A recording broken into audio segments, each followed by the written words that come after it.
Good day, everybody. Steve Przebrowski here.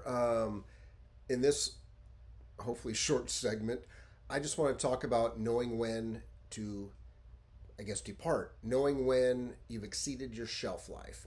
And I say that because it's been almost 2 years, 2 years and a couple of days since I was fortunate to walk away from the Santa Clara County Fire Department. Now I was on the books for another 5 months with all the vacation time I had to burn, but that's neither here nor there. It was basically about 2 years ago that I walked away, and it was very weird. I mean, I think we all get into our fire department career at one point, not really looking to the end, thinking that's going to be years down the road, and then all of a sudden it's like, holy shit, it's fucking there. And the transition for me has been way better than I thought. I mean, I miss the people. I don't miss the politics, the headaches, the bureaucracy. That happens in every fire department. Great Santa Clara County Fire is an awesome fire department, but every department's got issues, and I don't mean issues. Well, some really have issues, but there's always things that can be done better and everything else, and there's always challenges when you get people involved and everything else. But my point is that a lot of people ask me the question, so how tough has the transition been? I guess maybe it's been easier because at my last number of years I was in the office on a Monday through Friday deputy chief schedule, and then it would have been tougher if I was still at a firehouse, because obviously when you're at a firehouse for 24 hours or more at a time with a set group of people, A shift, B shift, C shift, whatever shift, platoon, or assignment you have, station 1, station 3, ladder 1, you get to work with those people and you get to know them. It's your second family, obviously. And obviously I did my time in the firehouses, but I think that's when it's a tougher transition, is when you're still in the firehouse every day, and then you no longer have that. So in some ways, the transition was easier, but what I just want to talk about quickly here, like I mentioned, is knowing when you've exceeded your shelf life. And I know there's some that are probably going to say or take it the wrong way. This is not a mental health crisis issue. I'm not, whatever. I'm not going, whatever.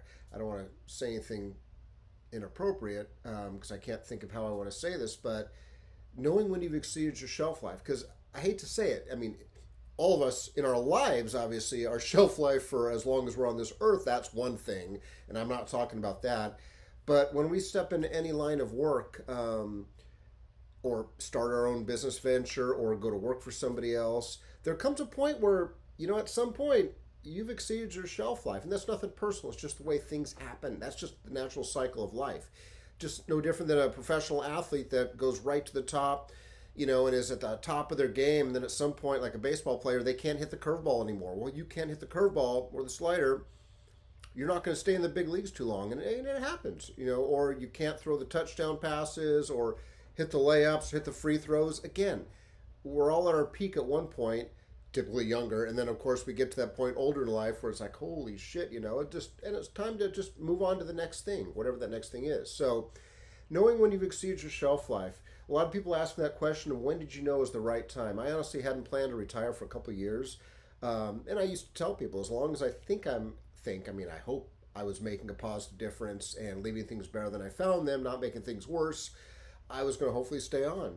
But what really summed it up, one of our retired deputy chiefs, Joe Parker, one day I was chatting with him when I was making that, I wasn't sure if I was going to retire or not. And he really made a good point to me. He goes, Steve, he goes, here's your homework for the weekend. He goes, go home, grab an adult beverage or two, sit in front of watching the ball game, watch the Giants game, and take a pad of paper or the computer, Microsoft Word document, and write out pros and cons. Basically, write out what you enjoy doing on the job today, and what you don't enjoy doing, pros and cons of staying. And it was amazing when I look at what I was enjoying doing, which is a lot, but what I was not enjoying doing. And when I say not enjoying doing, it meant like dealing with occasional personnel issues, putting together annual budgets, writing staff reports. There's certain things that are necessary in the job, administrative wise, paperwork wise, but are just a pain in the ass to do. I mean, it is what it is. I mean, but it needs to be done, and I get that. And I was in that position where I had to do a lot of those things, and it was really loud and clear that, okay, I was enjoying doing this much, but this is what I was not enjoying. And the pros and basically it really made my decision easy to decide to submit my retirement papers. Obviously, the numbers and the financials were there too after I talked to the folks at California pension system, And when I was telling them, hey, I'm like about that close to being, at the maximum point of whatever benefit I was going to get. And when they looked at it, it's like, okay, if you stay like an extra whatever 5 or 6 months, you can get X amount of dollars. And I'm thinking that's it for staying an extra 6 months. And obviously, if you stay longer and you exceed that maximum benefit, the old saying is you're working for free.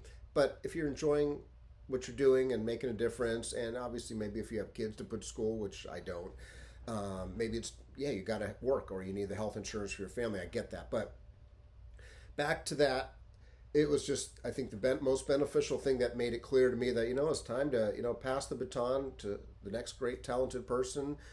Deputy Chief Mark Shoemate took over from me in training, and, he's a great choice for it. And the department's in great hands. I mean, hey, every department's going to survive when all of us are long and gone. It's just the way it is, nothing personal. Just like every sports team survives once the best players leave or the worst players leave.